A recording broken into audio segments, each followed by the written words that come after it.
The Pediatric Lounge, a podcast taking you behind the door of the physician's lounge to get a deeper insight into just what docs are talking about today. From the clinically profound to the wonderfully routine and everything in between. Elevate your practice with PCC. 40 plus years of trust and award-winning EHR, seamless operations, and financial stability. Use practice analytics to regain control of your practice and learn to maximize billing and reimbursement. When you start with PCC, you get more than an EHR. As an active participant in the pediatric community, we're proud to offer a lively peer community of PCC EHR users, a free annual users conference, and new resources that empower you to prioritize your patients. Learn more at pcc.com. Again, pcc.com.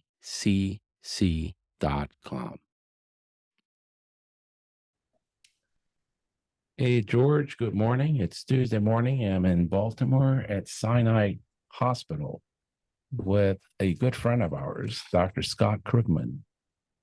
Yeah, welcome back, Dr. Bravo, from your hiatus from the podcast. He was working as a general pediatrician for a month. Cannot do two things at one time, so he took off. But now we're back with a great guest, Dr. Scott Krugman, and his topic is going to be a grandson's memories of a genius physician and the closing of a pediatric service lines for profit, the good old dollar. Take it away. So, Dr. Krugman, welcome to the show. Thank you for having me. It's an honor to be here. Thank you. Thanks for having me at your children's hospital here at Sinai Children's in Baltimore. Dr. Scott Krugman is the grandson of a legendary and genius pediatrician whose book I hold close and near to my heart all the time. And if you've seen the show once, you have seen the book at least once. And I'm going to get schooled a little bit, but if you're on the video, this is my Bible. And then I want to show you something different. This is a different edition, and this is Dr. Scott's, but his is autographed. Mine is not autographed. And Scott is the vice chair of pediatrics here, and he's a pediatric child abuse expert too. Scott has a very interesting history. He shared some time in Costa Rica, where I did medical school. And then he went to school with Chip Hart.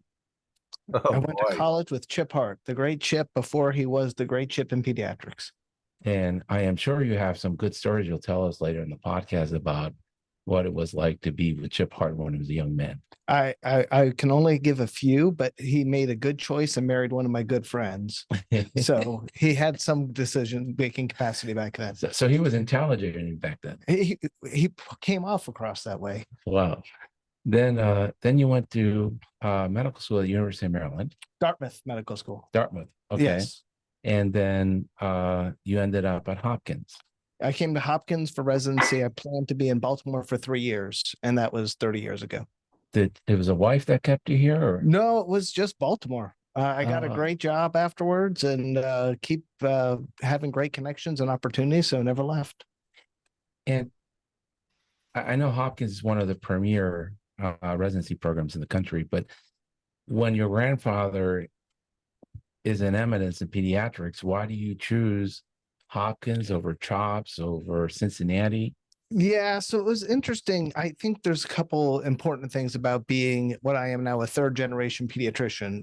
My dad grew up in New York with my grandfather, ended up going to medical school at NYU, and then left residency and went to Colorado. So I was born and raised in Colorado, and my dad became a prominent pediatrician in Colorado. So I left and I came to the East and I never went back. Oh. So we've both stayed away from our elders to some extent. I liked Hopkins. I did rank CHOP and Cincinnati, liked both of them very much, but ranked Hopkins first, mostly because of the people. And one of the great people I interviewed with was Dr. Peter Rowe, who does a lot of the chronic fatigue work now and is just, if I'm smart, he's like uber smart. He was incredible. So that really brought me there. And we had a great class. And unlike most classes that go through Hopkins, my residency year, most of us went as general pediatrics. Oh, well, and Catherine DeAngelis and Oski were there at that time. Frank had just died. Okay. So I missed him. Kathy DeAngelis was transitioning to Chicago, but Janet Serwent was there, and she was fantastic. And there were a lot of great mentors, and it was a great program. It's a powerhouse. It's been a powerhouse for 50 years plus. Yeah, for sure. And so, other than your father and your grandfather being pediatricians, why did you become a pediatrician? So I think, according to my mom, when I was 6, I decided to be a pediatrician. I'm not sure if I remember that, but at least in high school, I definitely liked sciences. I liked doing community service work and figured, oh, this is kind of cool. I could do this. And I really was attracted to speaking Spanish. So did a summer abroad program in Costa Rica, where we spent a month down there at the school. And after that became pretty fluent and decided this makes sense. I'm going to be a Spanish speaking doctor. Oh, wow. Wow. Well, there's a lot of there's a lot of Spanish speaking people in Denver. There are, and there were back then. And when I was very young and lived in Denver City, we got bused. So I was bused from my neighborhood to a predominantly Spanish speaking neighborhood. What was Lakewood? It wasn't Lakewood. It was within the city at that point, but it was a long time ago. That's a long time ago. Wow. And who is Who's Richard?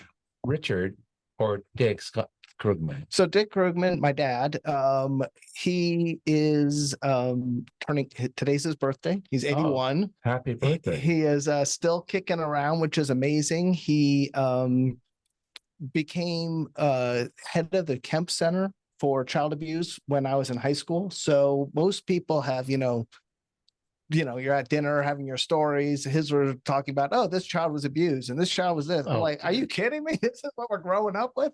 But it made an impression clearly, because it clearly made the impact that this was important and somebody needed to do this work. And then after I left and was in college, he became dean of the medical school, and he was dean at the University of Colorado for 24 years. Yeah, he had a long tenure, one of the longest tenured deans of a medical school, right? He got the Iron Man award. They actually gave him a little Iron Man figurine because he was dean for so long. And then he eventually stepped down, and now he started a foundation to end child abuse and neglect with one of his former patients, Lori Poland, who was abducted at the age of 3 and was treated at the Kemp Center in the early 80s. Oh, wow. So it's an amazing story. Giving Tuesday, feel free to look up NCAN and support them. Yep. NCAN.org? Yep. Okay. We'll put that in the show notes where people can give.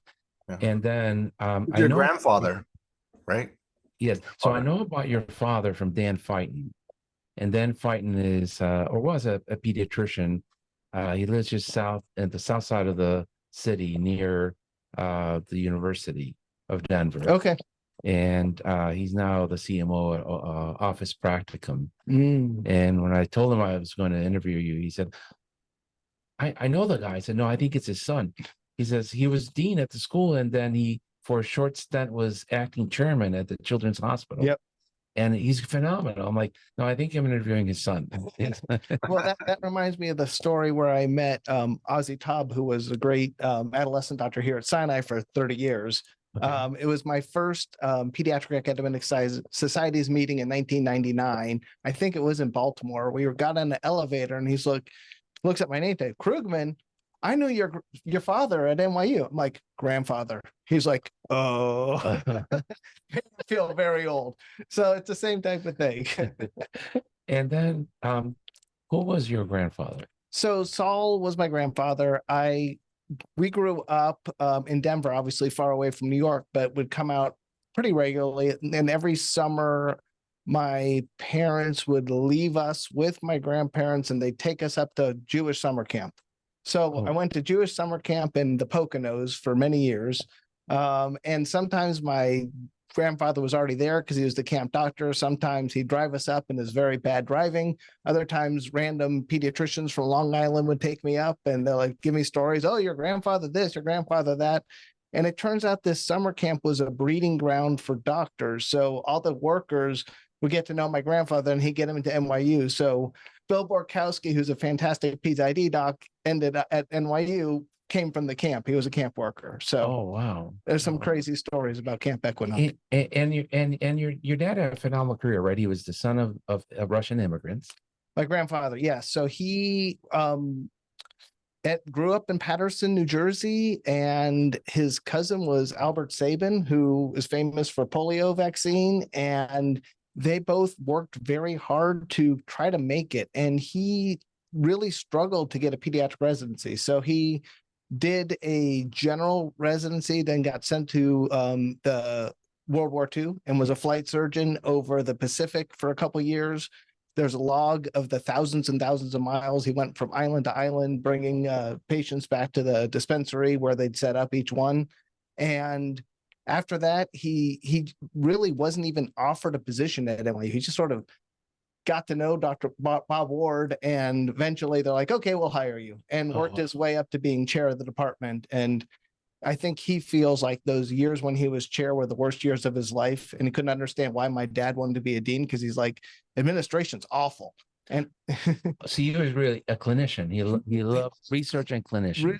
He loved his lab. And everything I remember about visiting their apartment at NYU, which literally was across the street. They lived in Kips Bay, across the street from NYU. So he'd go down to the basement, walk across the street, go to his lab, and he'd like spend as much time as possible in the lab. He'd come home, eat dinner, go back to his lab. Oh, wow. And he kept samples for years and years and years. So when HIV first came out, he had blood samples that were kept for years prior so they could go back and see, because he was doing hepatitis testing, if there was any linkages between people who had left their blood in the past and had HIV. So it was it was pretty unique how he worked his lab.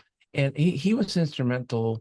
The key, the landmark was hepatitis B vaccine drawn from serum, as well as, I'm going to say VSIG, but it was immunoglobulin directed to hepatitis B virus. He discovered the virus, he isolated it, and then he created the immunoglobulin and the first vaccine, and worked with Maurice Hilleman at Merck to actually put it into production. Yeah. So the initial studies were trying to figure out the difference between hepatitis A and hepatitis B. And they had different words for it back then, like serum hepatitis and enteric hepatitis, but he worked it out. And Dr. Blumberg in Australia had the antigen. They found the little hepatitis B antigen. He had the antibodies. So it was like they were the matched together, and then they ended up figuring it all out. And he won, when I'd go visit, there's like all these awards everywhere. And my grandmother, of course, was the one who was like, her life revolved around him and everyone else. So she would like, here's the story about him, and here's this, and here. So it was a lot of stories we got about his past. But he also was instrumental in the measles vaccine. Yeah, so he was part of the original trial with Enders and cats where they tested the efficacy of the measles vaccine. So he was one of the sites, and they would run they did the vaccine trial, they ran the blinded work, and then they showed that, wow, it really was effective. And that was the one that was extremely toxic, the first vaccine or the second vaccine? It was better. I think that was a better one that actually worked. The one that worked? The one, because the first one, they had to give you, immunoglobulin along with the vaccine. Been involved that too, but he definitely did that original vaccine trial with Enders and cats. And where was Enders? Cats was in Duke.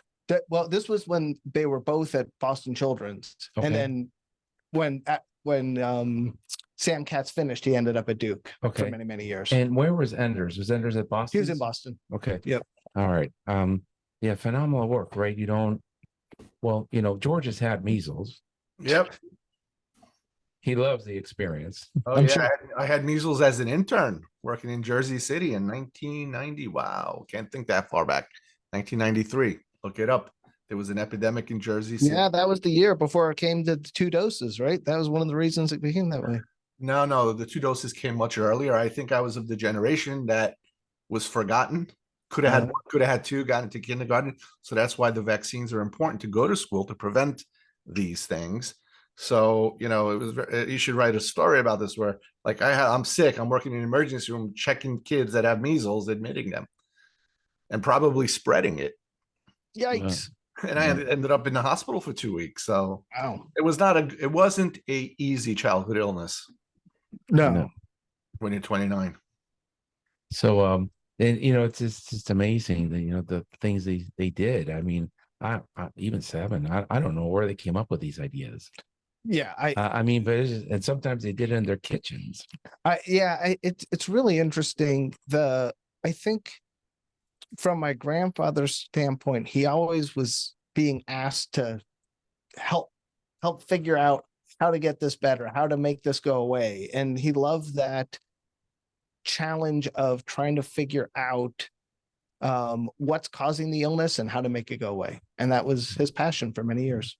And other than the Jewish camp and the bad driving, what other, like, before you were aware of who he really was, what are some, like, 1 or 2 endearing stories of just being a grandchild, seeing your grandpa coming home from work? So it's fascinating because he had his routine. He loved his routines of come home, eat his dinner, sit in his relaxing chair and eat his cherry vanilla ice cream.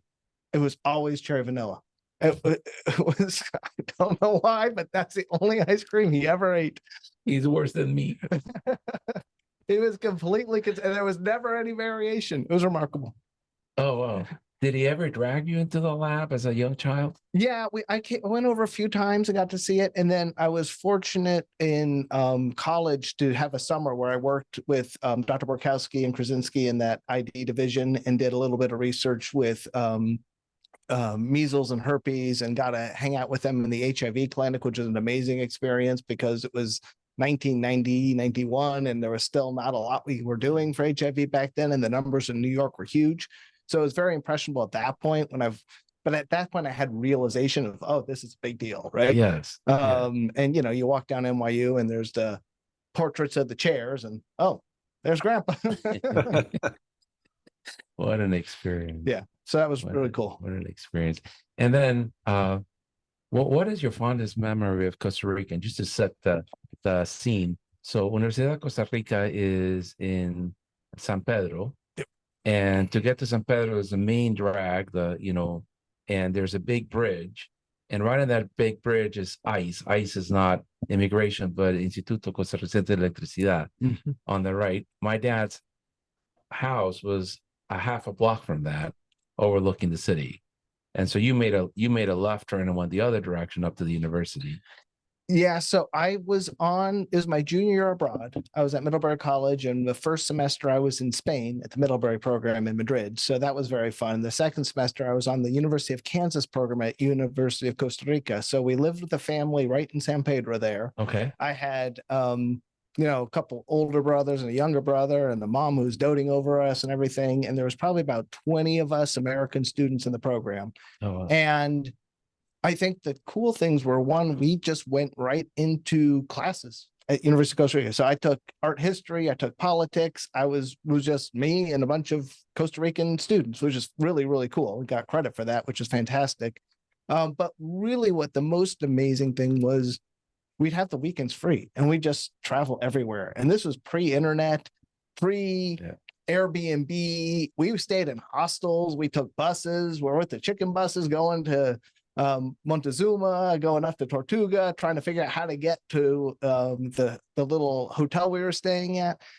So it was an amazing experience to see that whole country over 6 months, because it takes 6 months to see the country, because it Absolutely. is the most beautiful and incredible place around. So it absolutely. Did you ever get to go into the children's hospital by any chance? I didn't, because I was, a college student. I was going to children's hospital. That's so sad. It's such a beautiful place. For sure. It's such a beautiful place. So many great people there. And then, we want to talk to you about your previous experience. You were the chairman of a hospital division Of pediatrics. A pediatrics department at a community hospital in Baltimore. Yep. And that is owned by MedStar. It's part of the MedStar system. And how many years were you chairman at this hospital? So part of the reason I stayed in Baltimore so long is right after residency, I got a job at Franklin Square, where the chair at the time had just arrived there from Vanderbilt. He was the division head of pediatrics at Vanderbilt, became chair at this community hospital. And he was an amazing guy, Mark Warner. And he ended up within 2 years of me joining. And really what he did was created a department. So at this hospital, there were community pediatricians that went around. Back, we're talking old school, right? You'd see your patients, you'd round in the morning and then go to your patients in the afternoon.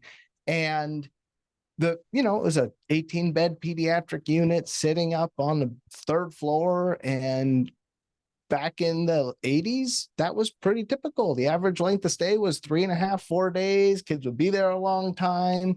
There would be a lot of kids who just sit there with their appendix for 3 days, things like that. So we started a program with 3 of us who, became faculty, and then within a year developed a hospitalist program. So we were one of the early adopters of the hospitalist model in 1999. And within 2 years, our length of stay went down to 1.5. We stopped admitting kids who didn't need to be admitted. And now our average daily census is 3. Yeah. And they said, okay, you get 1 nurse. We're like, how you run a unit with 1 nurse, right? You can't do it, right? You can only run a unit, maybe you can in the summer, but you can't in the winter. And it just didn't make any sense to have an 18-bed unit. So my chair became vice president of the hospital in 2002 and said, you're chair. So 4 years out of residency, I'm chair of pediatrics. And I'm like, okay, I guess I better figure out how to do this. And I figured it out pretty quick, and I really had to figure out even faster because he was fired a year later.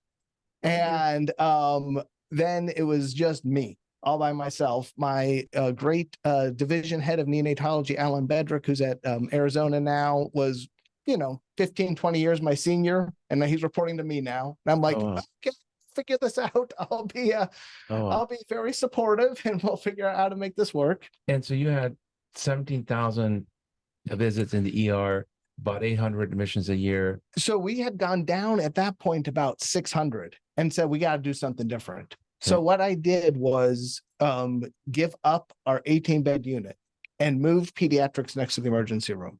And we put our hospitalists in the emergency room and had a unit that was both inpatient and ER. Great. And that model was unbelievably successful because then our ER visits went through the roof because we had a pediatric ER and there are pediatricians in the ER, and everyone's like, oh, we're getting good care. Right. Novel concept, right? And then our admission, at one point we peaked at 25,000 ER visits and 1,200 admissions, which was like after Hopkins, Maryland, Sinai, we were the next busiest pediatric inpatient unit. Wow. It started to go down a little bit in the mid 2010s because urgent cares popped up. Nobody was coming to ERs as much anymore, but we were still doing 850 admissions. We had a fantastic unit. One side was the ER with 10 beds. The other side was the inpatient unit with 6 beds. The nursing staff floated back and forth. The doctors floated back and forth. It made a lot of sense. We're an award-winning program from the Academic Pediatrics Association, and we were doing great, I thought, and then we weren't. Oh, wow. And I'm curious, Herb, 1 second. Before you guys developed the hospitalist program, who managed the patients and how did they manage the patients? Yeah, so it was like literally the community physician. They had a rounding schedule where they would rotate it. So one community doctor would be a Monday, another would be Tuesday, another would be Wednesday. And it was kind of a mess, right? Because there was no continuity. And how about at nighttime?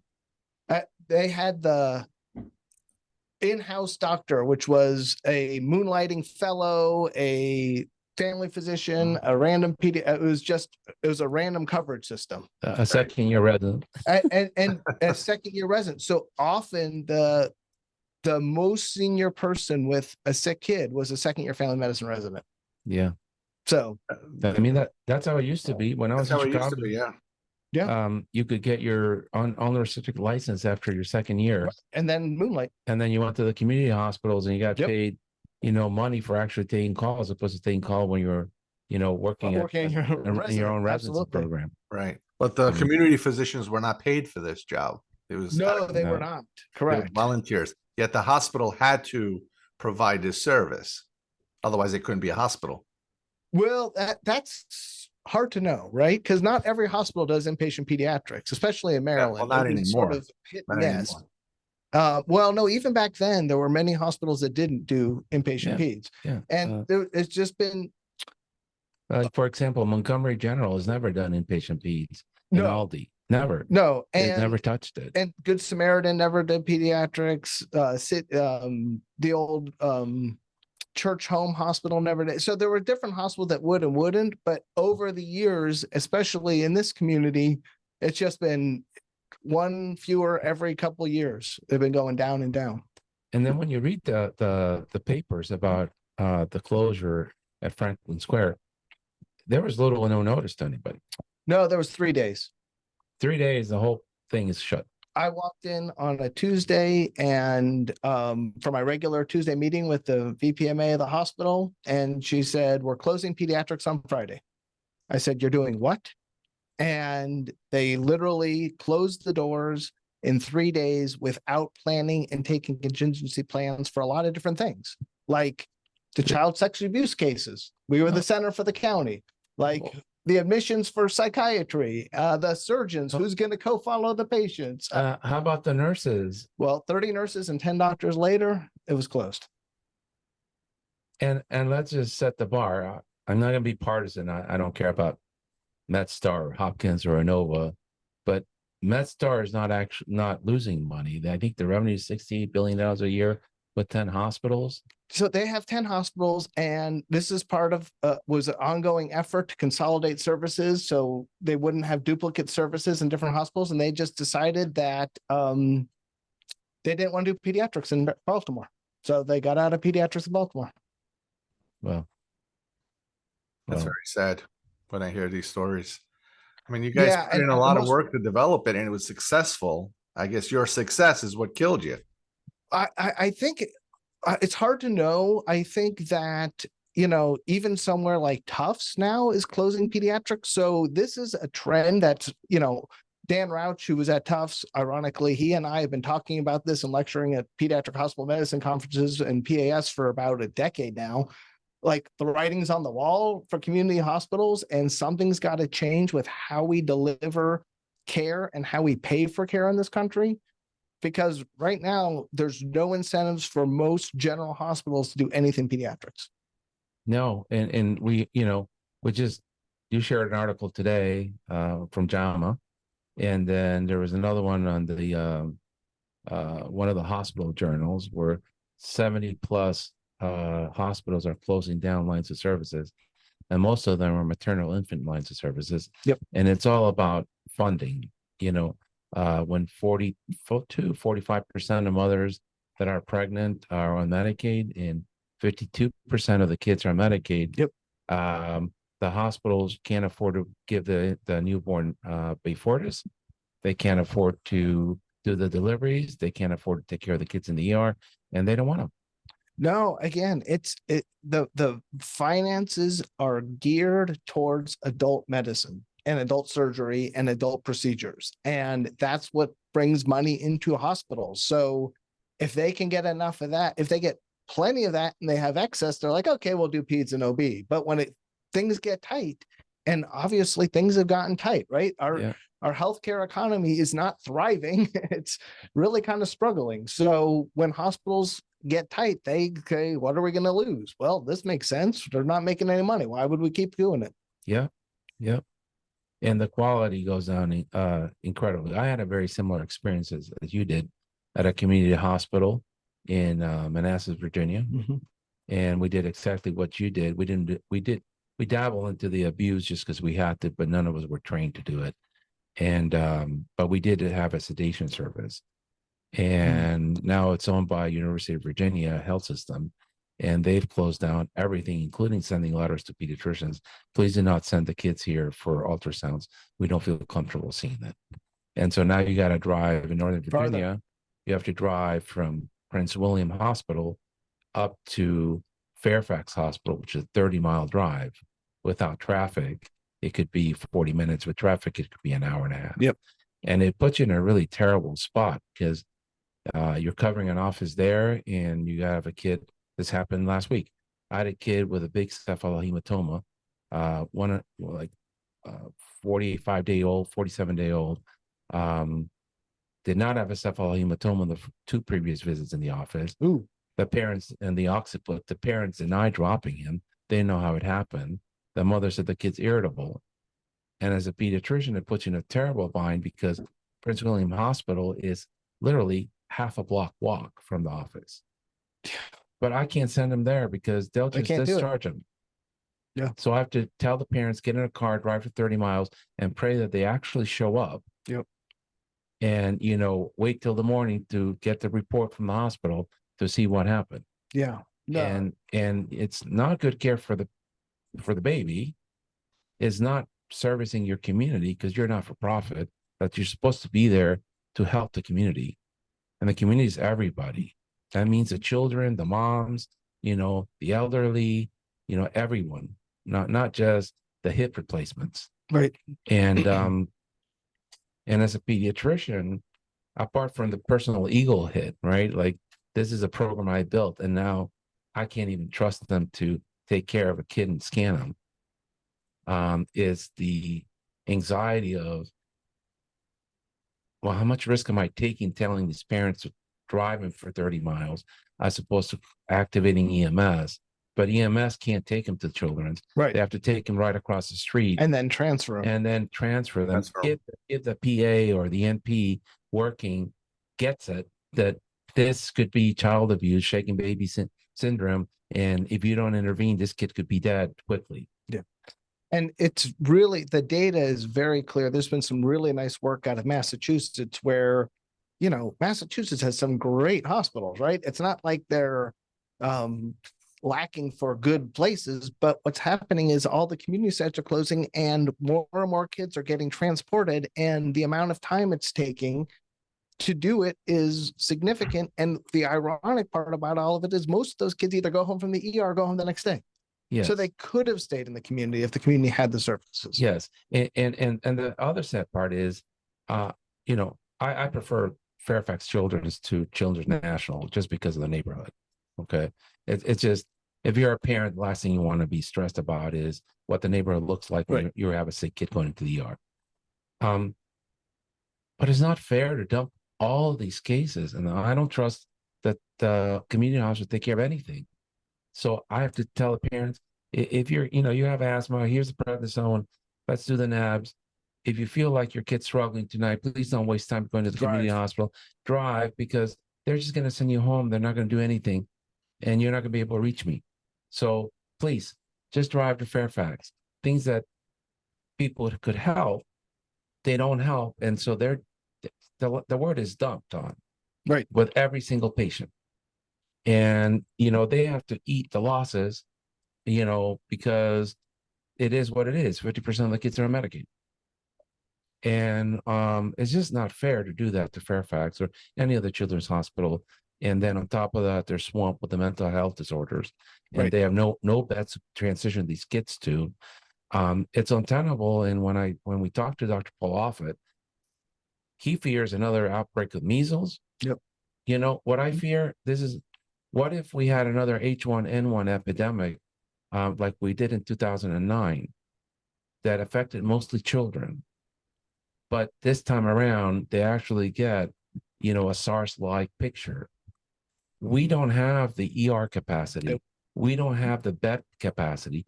We don't have the skill capacity to take care of this. We could actually see in the US, otherwise healthy children dying, waiting in line to get care. Yeah.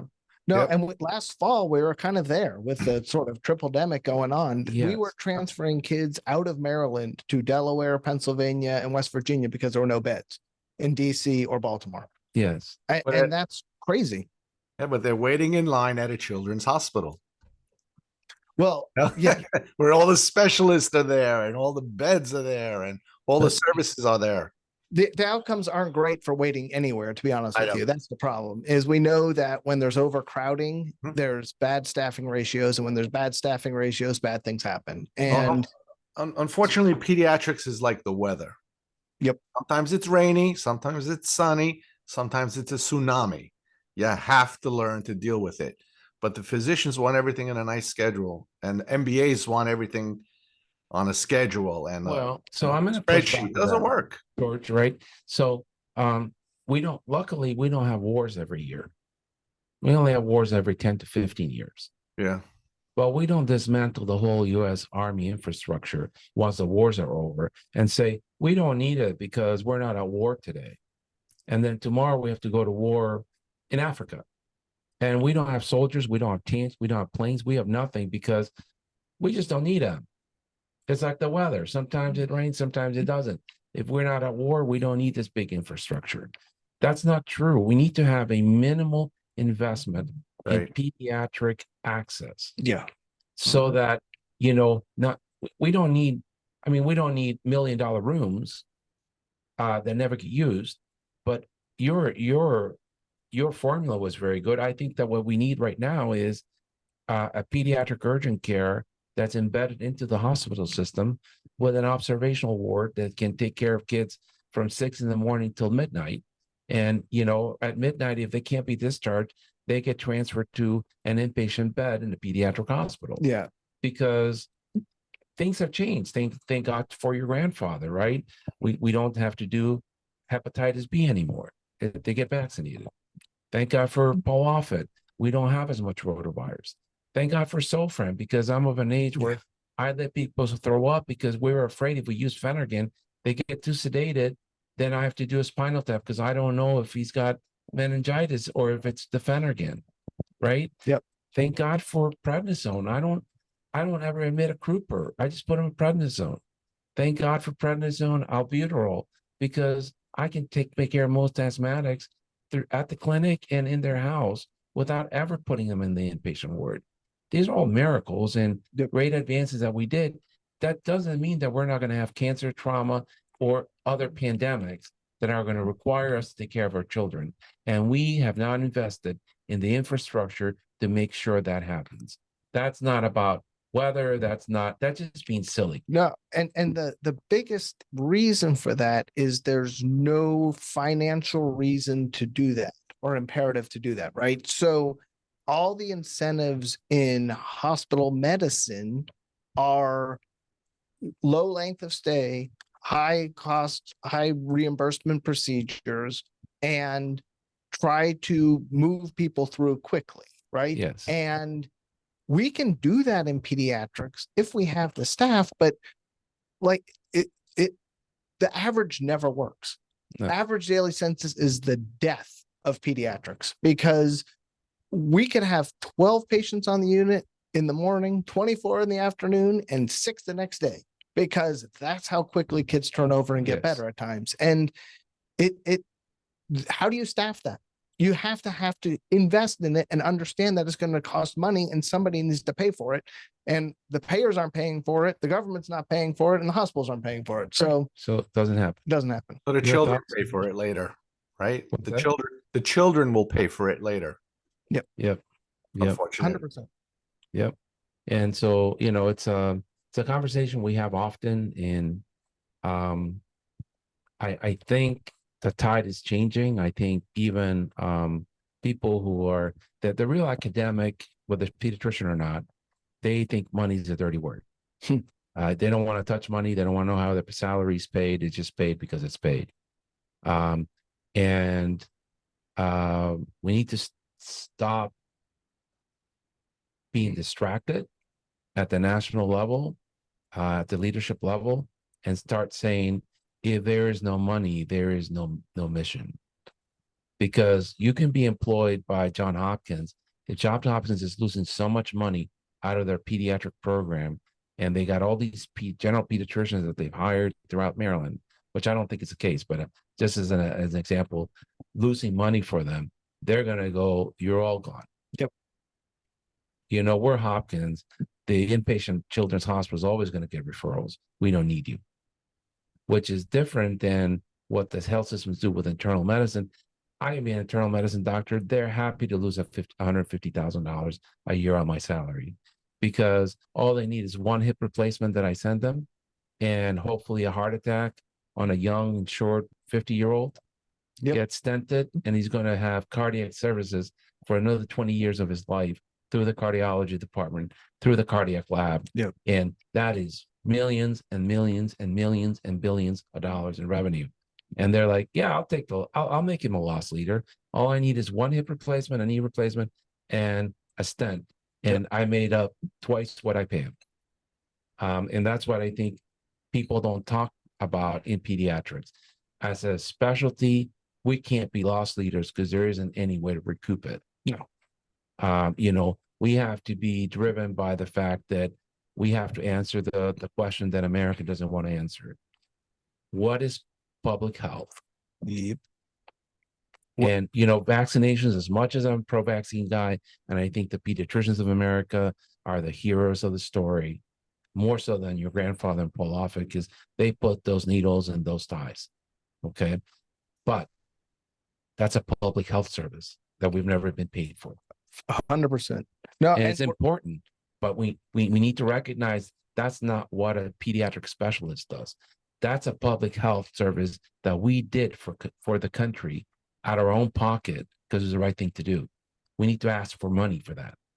We do not value anything with anybody who takes care of kids in general, right? Yes. And the amount of time that we spend helping families navigate and cope through the mental health system, through the school system, through the whatever other systems they're navigating through, there's no payment for that. No. That there should be value for that. There's value in what pediatricians do and what they provide to society, and there's no recognition of that. And that's got to change. And people are going to crucify me. I think they are. And go ahead. You got my email right to me because I hear from all of you.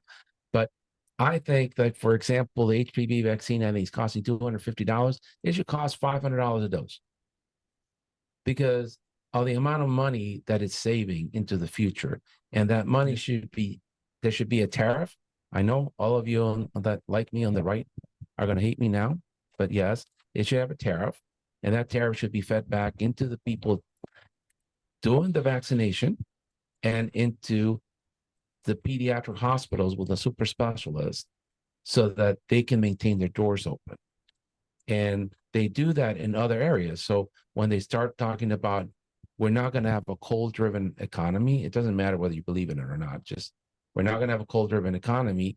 They just don't go and shut the coal mines down and support windmills all over the place. They start giving the coal mine and the coal mining unions incentives or money to help them change and to help them maintain the coal mines that are still necessary, because we can't be all wind, all solar, or all nuclear. And we don't have that conversation in medicine. And that needs to happen. And then the next thing we have to answer, and we're not even asking the question, is what are we going to do with Beyfortus?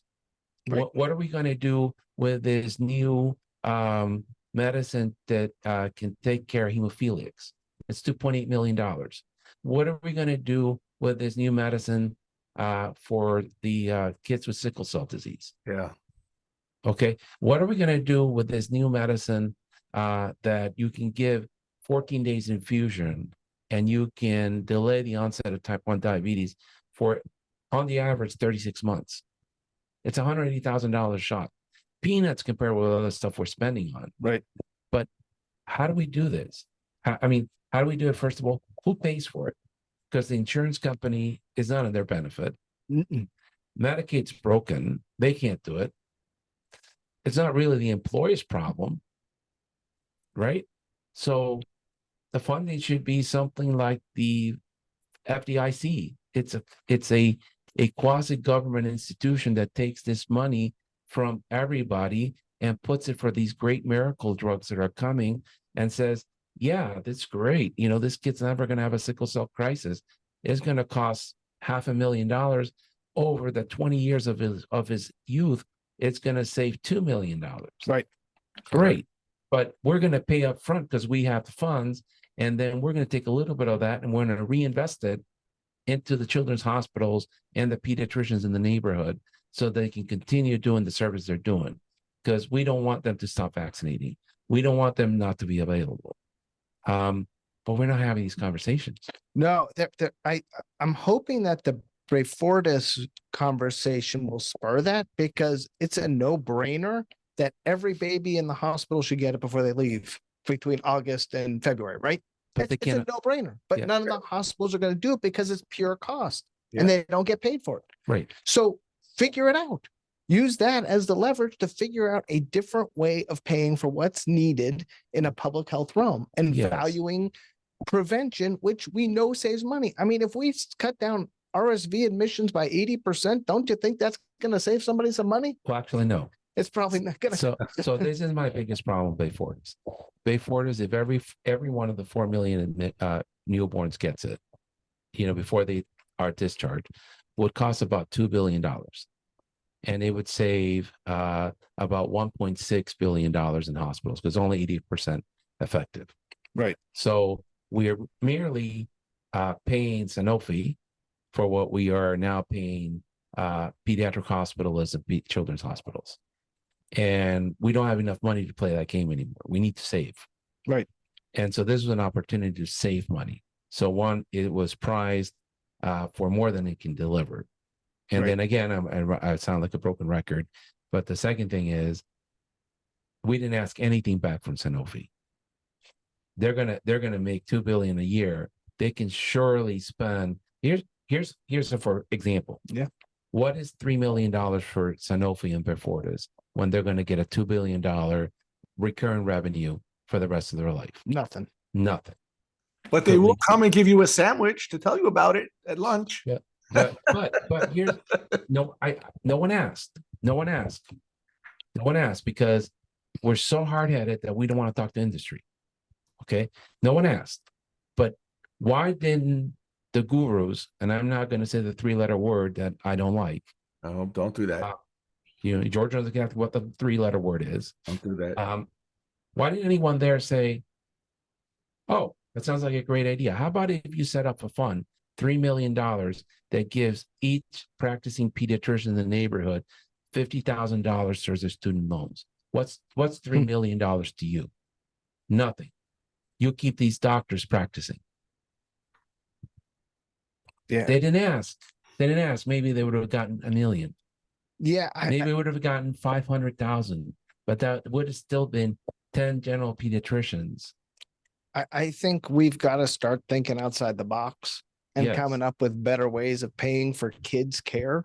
Because, like you said, everything we do now, the savings might be 20 years down the road, Right. 30 years down the road. Right. And Right. nobody has, insurance companies don't care about 30 years down the road. Hospitals don't care about 30 years down the road. No, should The they? government can't think about next week, let alone 30 years down the road. Right. So But the federal government could. they could, Just like they think about the Army. they need to think of in those terms, but they Yes. don't. They think of it more in other. Yes. Where do we cut? Yeah. Where do we cut? And then the conversation gets really nasty. Like if you actually look at Medicaid, most of all the money that's spent on Medicaid is on people with special needs, And adults in adults nursing in homes. nursing homes. Yep. Yeah. Absolutely. And you can't honestly say, cut the budgets of the nursing homes to save money. No. They're already really underpaid. They need to be separated out. There needs to be a kid plan. There has to be a different finance solution for children. Yep. And it has to be broken down in what is public health? What is these wonderful future medicines that will save us tons of money down the road, and how do we help those that are going to be displaced by this implementation? And then what George and I think of pediatrics, the ear infections, the asthma patient, Yep. What we see in the clinics every day, that for me was much more joyful when there was a lot of infectious disease, because I love infectious disease, but it's not there anymore. But, it's still It's fun all to see. ADHD. ADHD, but, you never know. That's kind of fun of the pediatric emergency room, the pediatric clinic. You just never know what walks in the door. No, you don't. You have no idea. Your day might have been boring, runny noses all day, for Mhm. Tylenol prescriptions, and then all of a sudden, A brain get- tumor walks in your room, as Yep. it did, right? yep. Then you don't know. I don't know. And, do you have any other questions, George? Because I could talk to Scott for another 2 hours. And Yeah. I'm curious. We were talking about the nobody cares about kids other than pediatricians and finance. Why do you think that is? It's really interesting because if you look at teachers, they don't get paid anything. Social workers, they don't get paid anything. Children's mental health, no one who does anything with kids. And I think the number one reason is kids don't vote and they don't have a huge lobby that actually gets the resources needed. It all comes down to that in this country is we have not had the conversations, like you said, of how do we make the hard decisions about things that need to happen. And we all know everyone's going to need healthcare, but we have a patchwork system, not an organized system. We know everyone needs schooling. We have a patchwork system. I mean, there's nothing organized. And I'm not saying we need socialism, but there's some socialist type things that might help. Actually, people need housing. We don't even get real housing. It's really bad. Yeah, I mean, again, I'm as a free market libertarian as you can get, but I understand that the military gets to be funded because if we don't have any military, any crazy person is going to invade us. Right. And I got to pay taxes to maintain that. Do I think that they're efficient and they spend the money in the best way? No. But you know what? It's better than the alternative, having Putin invade us and, make us all learn Russian. Right. Right. And they made movies like that. That was Dawn, good. Remember? That scarred my childhood. Red Dawn was like that. Right. It was in Colorado too. I was like, oh my God, that's up the road. And it started in the schools. But but yes, and and the federal government is the only one that can afford this long-term investment. That's why the NIH gets all this funding, because they can go for these dreams, and if they don't make it, it's okay. No, the taxpayer lost the money, and they can work on research for 20 years till they get to a solution, and there's no pressure to have a margin. Right. Only the federal government can finance some of these projects, and we need to do it. I have one more question for you guys. These vaccines, the polio, the hepatitis, those are very inexpensive vaccines. Before this and HPV and the new pneumococcal vaccines, why should they be so expensive? Our free market medical system seems to value profit over anything else. So everyone's trying to make profit, I think. And there's no incentives for most pharmaceutical companies to do vaccines because they're not long-term big money. It's not like a high blood pressure medicine drug that someone's going to be taking forever. It's a one-shot deal. So they're going to have to recoup their investment. So unless we put more money into investing in the research ahead of time so that they can just make the vaccine and cheap, I also think competition helps too. If there's 5 companies making it versus 1, and we've had such consolidation of vaccine companies that there's really only 3 players right now, and it makes it hard, I think. So there's another answer to that too, right? So I think vaccines are underpriced. I think they should cost more money. They should be on a value-based formula. When you look at the number of hospital admissions the measles vaccine saves, that's the real value of the vaccine. And if that can be given to the pharmaceutical company, to Merck, and a piece of the children's hospital to maintain infrastructure, and a piece to the neighborhood pediatrician to maintain the doors open, I'm all for that. Absolutely. It's got to be reinvested in the right way, right, not just shareholder profit. Not just for Merck. And the other answer is, for example, the polio vaccine. Savin refused to get a patent. Yep. He thought it was a public utility. Both of them. They both said it was utility. They refused to get patents. Yep. And they didn't do this research within the pharmaceutical industry. Right.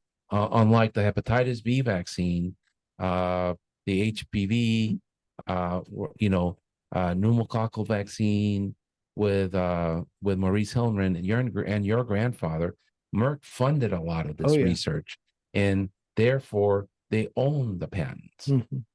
And when they own the patents, they can charge what they want. And there is no way, like when you talk to Paul Offit, 26 years of research to come up with Rototac. Yeah. There is no way that you and I could fund a lab on any one For issue 26 years. for 26 No way. years and not make money at it and not get our salaries paid. Yeah. There's no way. There's no way. But our grandparents of pediatrics figured out a way in a different time. Yeah. That's not possible today. That's just basically impossible to do. No wonder nobody wants to go into pediatrics anymore. It's not easy. It's not easy. Well, there's a recent article on the Wall Street Journal about 60+% of nursing students and medical students do not intend to do clinical medicine. Yeah. They're getting the degree to go on The to consulting. Consulting. We had a medical student rotate through. I'm like, you're doing what? Huh? Yeah, they're not even Yeah, going to they're do a only gonna- residency. They're Yeah. not going to do anything. I'm like, you gotta be kidding me. It's just they're experts in this. Yeah. And then they're going to go Wall Street or Silicon Valley and, sell their expertise and never have to stay up at night, never see a patient and make a ton of money. Well, that's short-sighted. I don't know. We went into medicine for different reasons. Correct. I always learned do good medicine and the money will follow. If you follow the money, you'll never do good medicine. And unfortunately, today, I think everybody's following the dollar. Yeah, you have to, because the margins are tight. Yeah. But just doing volume or doing great quality doesn't keep your lights on. Not anymore. It's independent practice is really hard. Yep. If not impossible now. But hospital practice is really hard. It works till someone says it's not working anymore. Yeah. Like you said, and someone can turn off the lights on a dime tomorrow. Yeah. So yeah. I push back on that. Independent practices it's impossible because no, not possible. It's just hard. it's everything's hard. Anything that's good is hard. You have to. I live my life in the office of getting rid of stupid. Anything that's stupid that the doctor has to do is stupid. Delete, as Elon Musk said. Delete, delete, delete.